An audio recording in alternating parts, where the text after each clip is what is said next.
Дали третата фудбалска лига Исток од есен ќе брои 14 или 16 екипи ќе се знае по состанокот на незиниот управен одбор кој треба да се одржи наскоро. Меѓутоа битно е дека ФФМ им остави можност на регионите да одлучуваат за оваа можност, што е мощно практично и флексибилно решение, бидејќи секој во државата има свои специфики и е различен, посебно во организацијската поставеност на општинските лиги.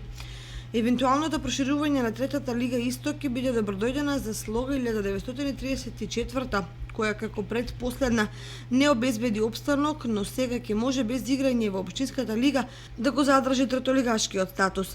За жал, екипите од Кочани, Зрновци и Жешиново Влешево немаат амбиции и предуслови да играат во оваа конкуренција.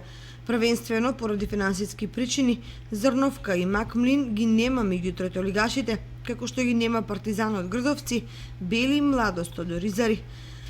Инаку, доколку управниот одбор се определи за 16 екипи во првенството 2016-2017, ќе се играат вкупно 30 надпревари, што може да ја зголеми конкуренцијата за пласман и квалитет на надпреварите. На третата фудбалска лига Исток од есен ќе се приклучат екипите на Напредок, Китго-Штип, Малеш од Берово, Рудар од Пробиштип и Тиверија од Струмица.